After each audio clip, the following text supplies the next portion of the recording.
Today's guest is Wes Towers, founder of Uplift 360 and specialist in conversion-focused websites for trades and construction. He blends smart UX, SEO, and AI to turn sites into lead machines. Let's get into the show. This program is part of the Scene Project's podcast network. The Scene Project features interviews with independent musicians, comedians, and artists from across the Midwest. Become part of our community and support local art wherever you are.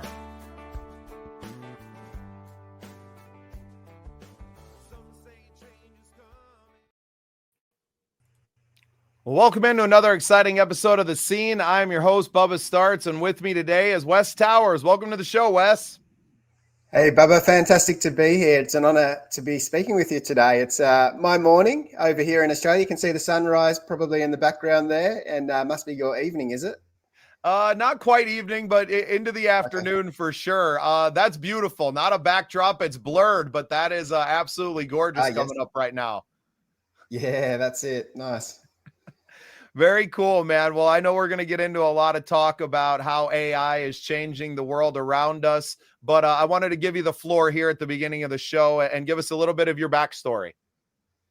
Sure. So I run a digital agency, so I'm a creative by heart. I studied, have I lost you there? No. I studied graphic design, multimedia. I think I've lost you. I'm here. Oh, cool. Sorry. I studied graphic design multimedia at uni. So I became a graphic designer, but moved into the digital industry more and more and became a web focused more so on website designs and started my own business, Uplift 360. But the interesting part potentially for your audience happened a few years ago now, probably just over 3 years ago. And I got a business valuation and the valuer suggested my business wasn't valued very much at all, simply because AI was a massive threat and people don't buy unpredictability, as you can understand. So AI is a disruption in every creative industry, as is certainly a creative industry, in every industry really, but I think it was recognized really early days that it could disrupt my business. And so doubling down on the technology, AI, learning how it could be implemented into the business, we've done that. But also to really focus deeply on what is important to me as a founder of the business, and that's the human connections, and to build those relationships more so than ever in this digital age where there's the lack of authenticity. I think those that can bring something authentic and real and genuine are going to be the big winners. So that's the journey I'm on, and it's been an exciting and terrifying journey right now with everything changing so fast. No, you nailed it. And while AI is disrupting everything and it indeed does threaten, some people that are working in different industries, it also opens so many doors for creatives like ourselves to get a lot more done at a much lower price point and much faster than any human could ever do as well. So, I mean, you take the good with the bad. People who are very rigid in their thinking and very, I don't want to say simple, but they only have one thing that they learned how to do in their lives, and they just went and did that one thing. They're going to struggle now. And if you can't learn and adapt quickly in this day and age, life is going to be a struggle. I would say more so in the next decade than maybe ever in human history. I think you're right, absolutely. And so the goal is, it was really a wake-up call for me, the business valuer saying what he did. It was something I knew sort of intuitively that there was going to be major disruption in my industry. But it was a bit of a kick in the teeth and a wake-up call to say, hey, better get started thinking about how you adapt to the changes in business. And it was a great blessing in disguise, really, to have that wake-up call fairly early on in AI, I suppose, when people started introducing it to their businesses. So we streamlined a whole bunch of things. The same outcome is achieved with designing websites, and every design is unique and all that kind of stuff. But the process in which we get it done, it's faster.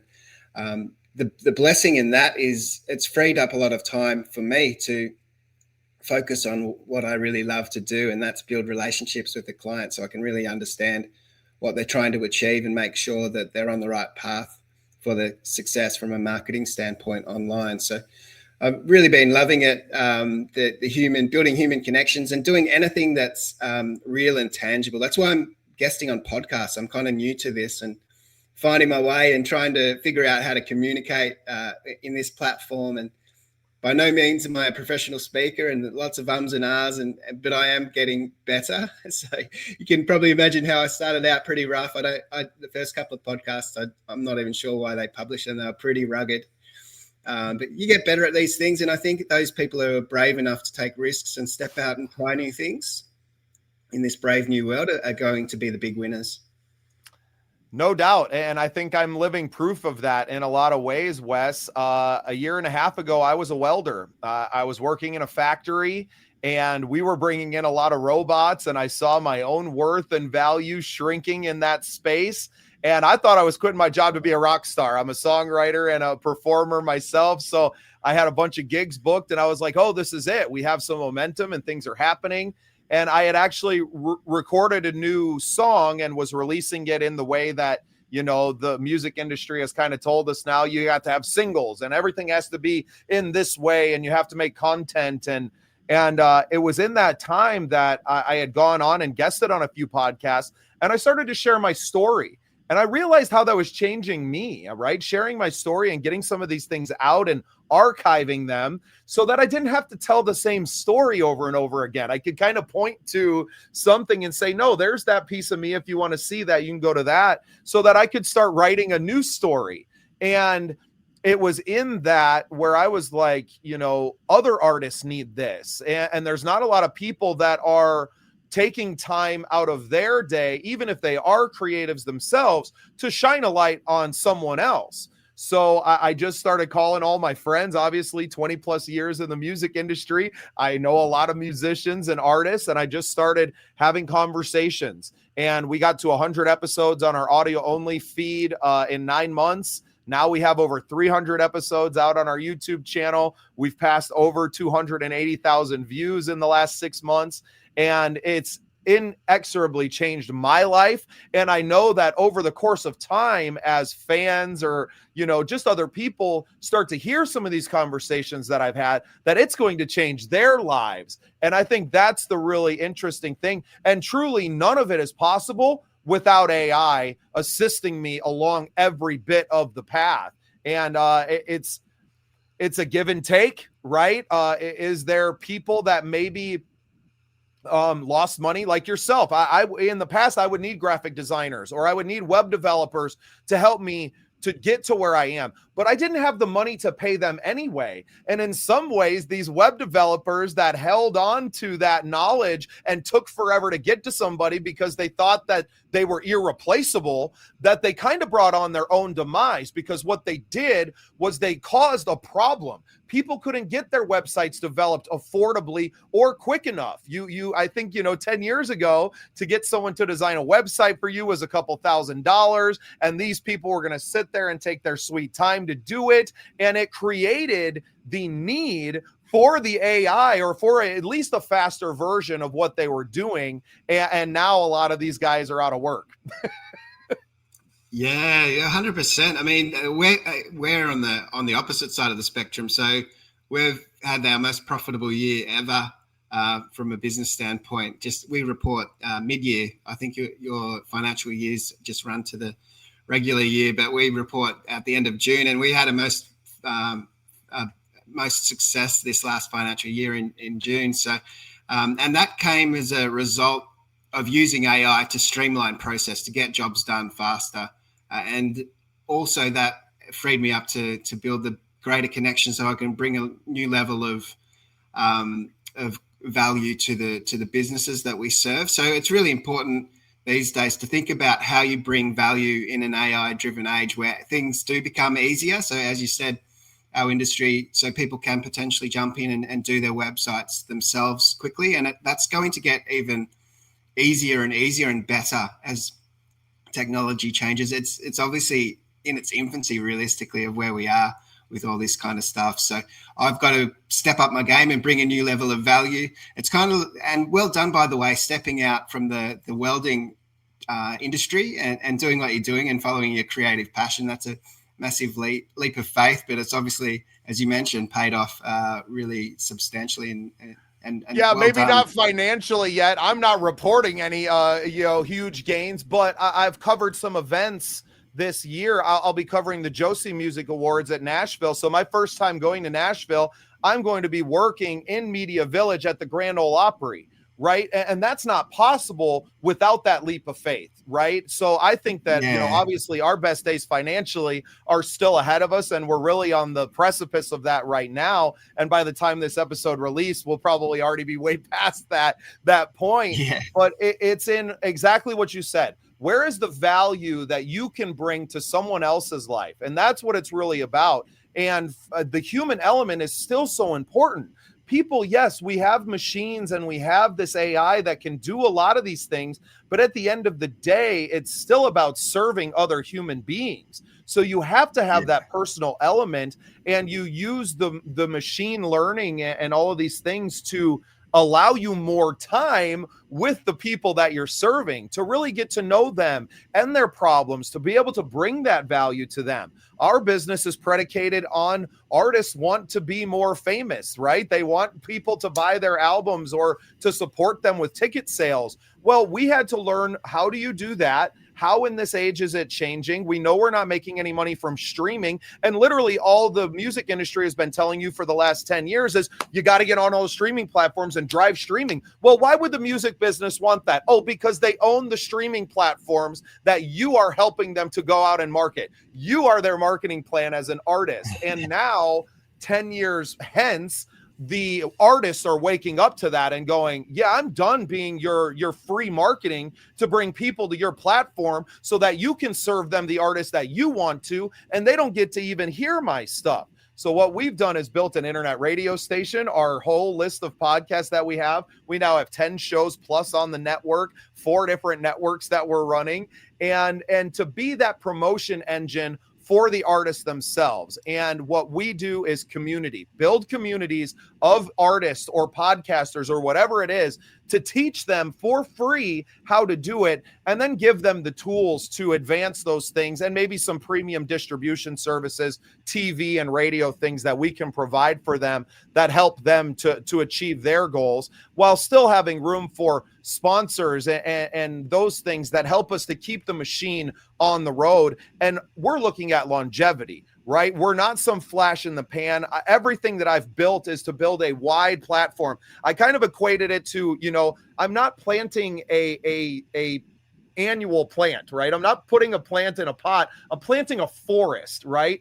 And that takes time to realize the full scope of it, right? You may see 1 or 2, but over the course of 10 or 20 years, eventually you're going to be able to come back. And when we get that moment in the sun, whether it's a viral moment or Joe Rogan invites me on his podcast and we get the huge bump, that it's not just going to grow my own platform, it's going to grow the platform of these, now thousands of people that we've been associated with over the last 18 months, and now extrapolate that over decades. We're going to change the world that just by doing exactly what we're doing. It's already happening.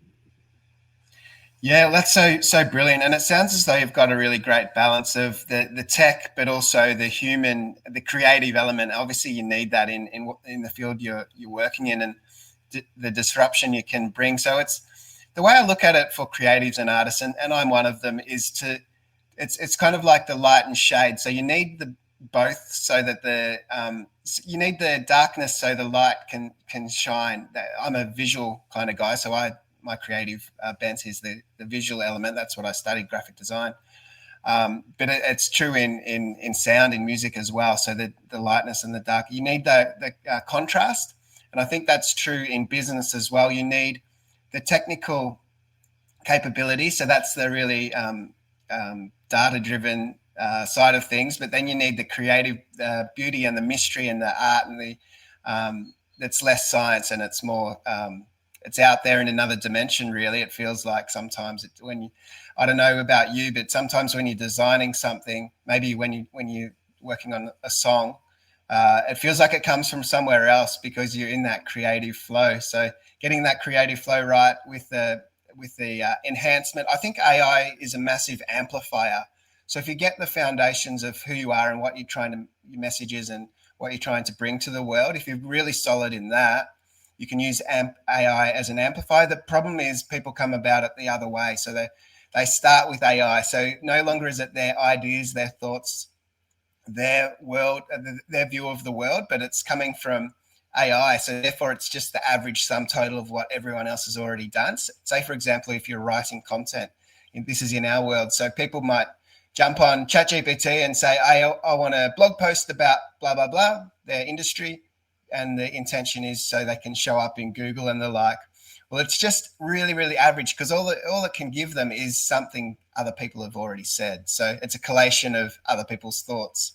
So when you flip it around the other side and you bring the ideas and you just use AI to help structure it maybe, or to reword it a little bit so it's in a better format, more articulate, but it's your thoughts, that's when it's a powerful tool to amplify your message. So I think it's true in every creative field. I think another really interesting thing, I believe, the future is for the artists. So what I mean by that is to think about the value of a piece of art. Again, I'm a visual guy, so a painting. If we know the artist and the painter, and we want to know that it was their hand that picked up the paintbrush and touched the canvas and made that beautiful artwork.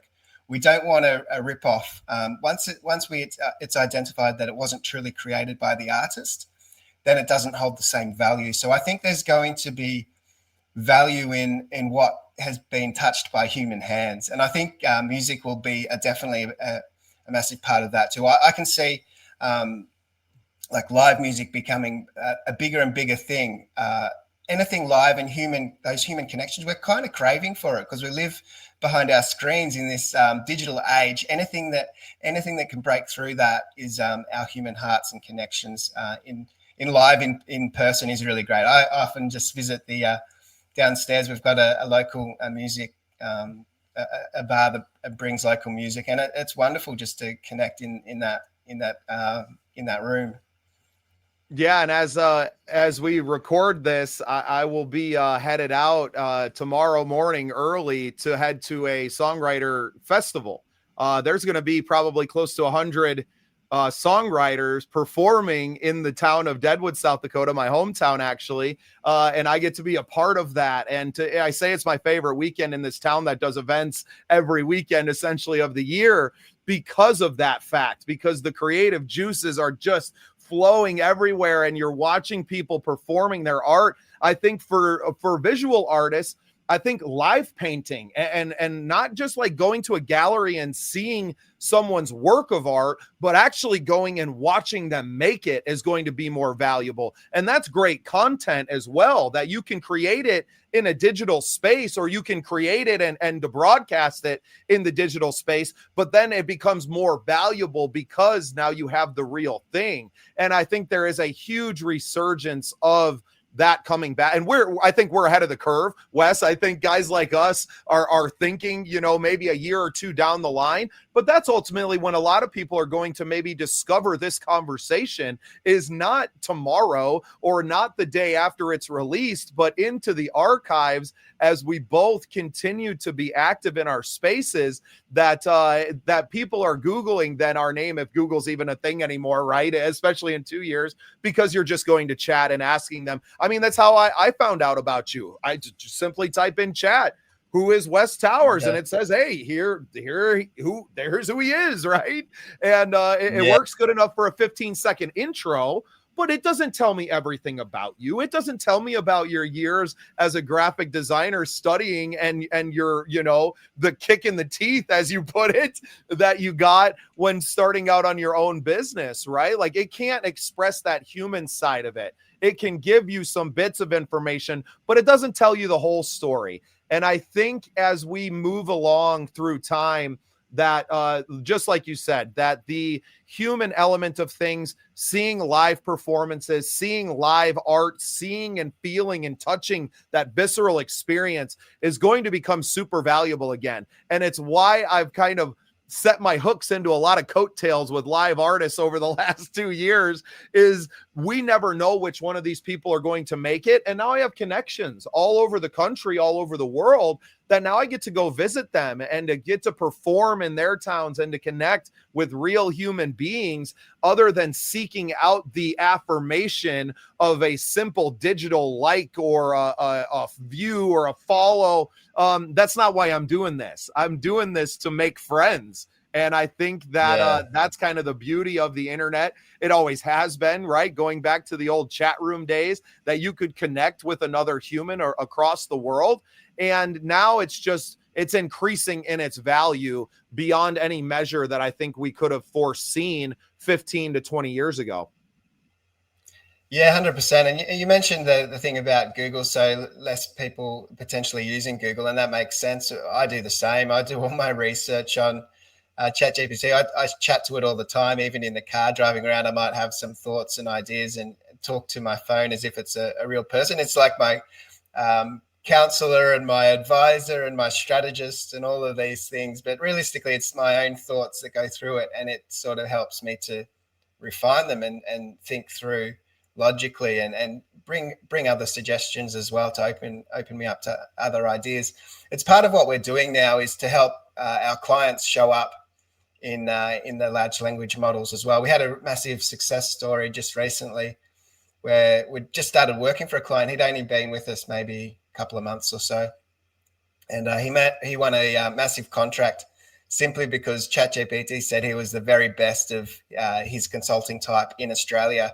And so someone quite a distance away geographically chose him because he was perceived to be the best, according to ChatGPT. So that's massive if you can show up in all the right places. That's what we're trying to help clients do. So not only build the website, but build the content that can be surfaced in the large language models and Google as well. Still, people are using Google currently to find a business if they're ready to buy something, if they're ready, they know they want to buy a particular service, or they need something, a plumber or electrician. We work with mainly trades and construction related industries, building materials, those sorts of things. So all of those but in many ways, those are the people that need your help the most, because they're usually not tech savvy people, but they are the people that are doing the work that other humans need. And how are humans finding them? Well, then you need to be good at that. And for so many years, we have been kind of blocked out from that by the tech savvy individuals who have kind of been gatekeeping that in price or in just not being available all the time to do that. The SEO and all of these things that elevated some others, or it became that, if you're not paying Google to get this placement, then you're not going to get any business. And it feels like AI is in some ways leveling the playing field a little bit and giving the little guys a chance to catch up to the people that just have all the money in the world to spend. Yeah, that's it. The way I look at it is the world is now a collaboration. So you collaborate with people who can support your vision. So that's precisely the way I look at clients. So as you say, our typical client isn't all that tech savvy. Typically, they came up from the bottom. They got their trade as an apprentice. They become fully qualified. They end up in some form of leadership role in the company, and then they become a founder of their own business in the same field that they've always worked in. So they're really practical, pragmatic, hands-on, really fantastic people. They don't necessarily like being behind a computer, but they set the vision and the tone of where the business is headed.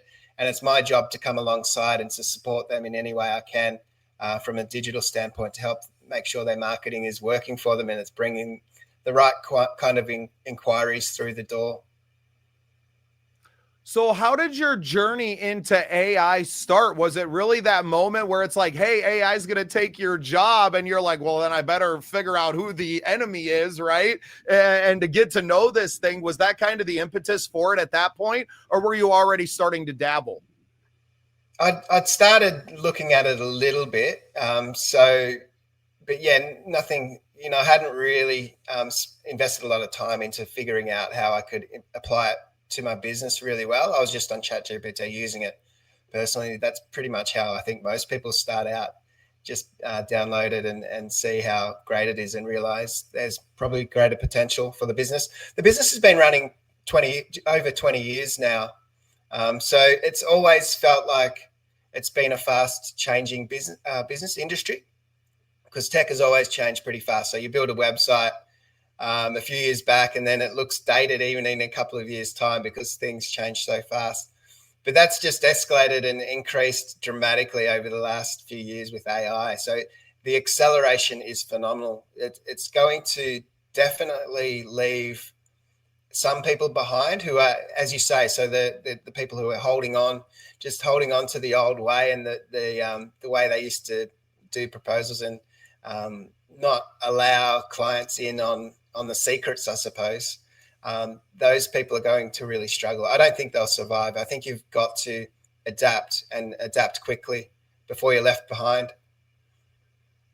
No doubt. And that's a beautiful piece of advice, I think, for anyone at any age, is to not be rigid in your thinking, and to not think that it can't happen to you, because it can happen to really anyone in any industry. You don't know what's coming in the future. Some of us have a little bit better idea than others, but it's always best to try and keep up, especially in the tech world, but also realizing how it applies to the value of the human experience and what that's bringing to it. Don't learn AI just so you can go make funny pictures of your dog or something, right? Like, learn how it serves, if you have a business or you work in an industry, learn how that can serve you and add value to what you bring to the world.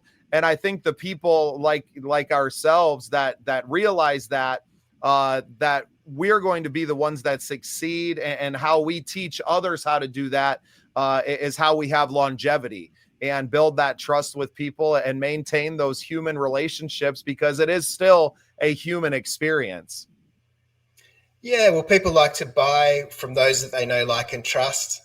So just that relationship building, that's going to be the secret to success for a lot of people, and navigating the tools and tech to support what you're trying to achieve. There's massive risks and dangers. I mean, even on our news yesterday here in Australia, I don't want to butcher the story too much because I only was half listening, but there was in some school, there was some people who made fake photos of one of the students in a compromising manner. It wasn't, as obviously she was nothing to do with it, but that was circulated around the school. Now they're looking at the legal implications of what that all means, and the police are getting involved in a whole bunch of stuff. But there's massive threats and opportunities with any changes. It feels like we've got these massive speed wobbles. So, when you're riding down a hill on a bike, and you start to go so fast that you can, or a skateboard. Yeah. I've come off multiple wheeled items over the years. Surprised I could still walk and function. I think we all do, don't we, growing up? Hopefully kids still do that stuff, by the way. I don't know. They're often on devices. But I think, well, that's another point too, isn't it? To not be trapped by the tech and get sucked into social media too much. Use them as amplifiers, but to connect on a human level as well. There's so many risks and challenges and exciting opportunities that we need to learn to navigate.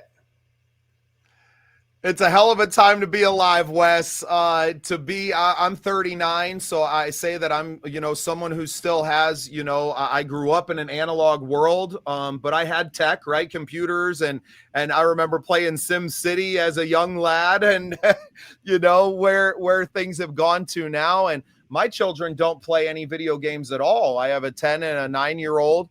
My 13-year-old doesn't live at home with us. He lives with his mom. So his life and growing up is a little bit different. But my 9-year-old, my 10-year-old's reading The Hobbit right now. Right. And he's like, oh, he's in the Goblin Cave now. And like, I didn't read that book until I was well into my teens. Right. And how exciting it's going to be for him to maybe see the movies one day and to go, well, like, oh, but they cut out all the good parts. Right. And to kind of have that that generational shift that kind of skipped me, where everything that I consumed as a young person was visual. It was TV, movies, and thank God I learned how to play guitar, because that kind of took me away from a lot of that tech. And we moved into the middle of the woods when I was 10 years old. So moved out of the Chicago area into rural South Dakota, out in the woods. So I got to have a visceral childhood still, but I could have gone completely the other way and been like a lot of the kids these days, with the tablet and everything in the hands 24/7, and to never put it down. But the damage that's doing to a lot of these children's creativity. And I think that we're seeing the studies come out now, and I'm very happy to raise my kids the way that I am and giving them a visceral human experience, because the tech is only going to get easier to use, right? Like, you don't have to use it for 10 years to figure it out, and they're using them at school and different things. So it's like they know how to use the things. I'm not putting them at all behind by not having them available to them all the time. And I think that my wife and I deal with a lot less behavioral issues from our children because of that as well. Yeah, brilliant what you're doing there. So my kids, well, a couple of them are older, so 19 and 18, just 18, and 13. So I've still got one who's young and influenced a fair bit by the social. So it's getting that balance right for her. But everyone, it seems as though, and it seems as though everyone's attention span is a whole lot less since social came out, and we started using these, particularly TikTok as well. So the attention span on that is just crazy. So yeah, and it's so that from a marketing standpoint, because that's what we support people in, is to you got to meet people where they're at. So if their attention isn't as strong as it used to be, we've got to adapt and make the marketing work in that field. But it's not necessarily great for the human species where things are going in that regard.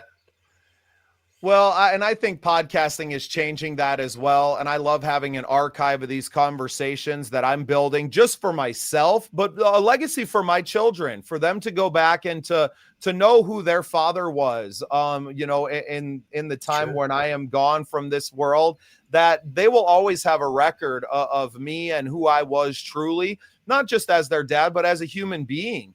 And I think that the more conversations we can have and the more we do this, that it's actually how God is healing the world or the universe or whatever you want to call it, that this is how we're getting back and having conversations again, and then being able to bring it out of that digital space. And for me, I think of everything in a tour capacity, right? As a musician, that we get to go out and connect with these people and to bring them into that and to do, visceral meet and greets, and to give everyone that you've met online or has followed your career to have an opportunity to give them a hug and snap a photo with them. And I think people crave that. And we couldn't be in a more beautiful time, even with all the craziness around us in my country, and I'm sure in yours as well, that people just want to be people, and they just want to connect with other human beings again, and they want to experience good music and to taste good food and good drink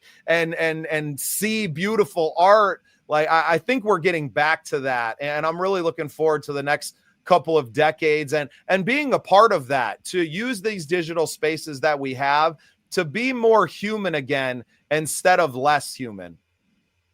Yeah, I think you're so true. So even with all the tech changes, and I don't know what it was, you said something just then, but it reminded me of a Bible verse. I think it's in Ecclesiastes or something like that, where it says, "There's nothing new under the sun." I think it's a repeated phrase.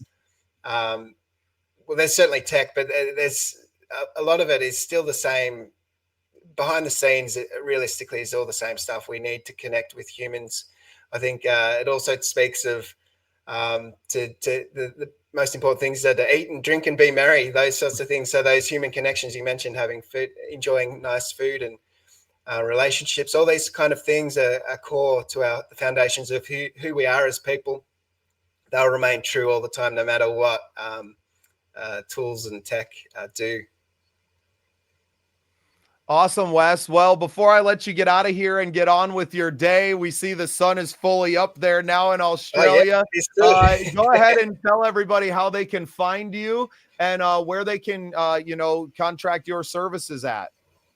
Sure. So our website is uplift360.com.au. Aussies have the AU.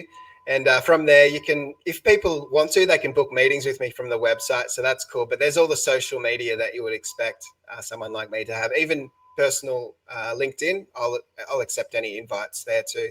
So happy to connect with those out there listening.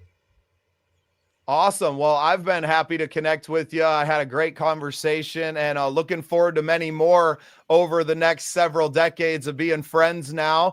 Wes Towers, thanks for being part of the scene.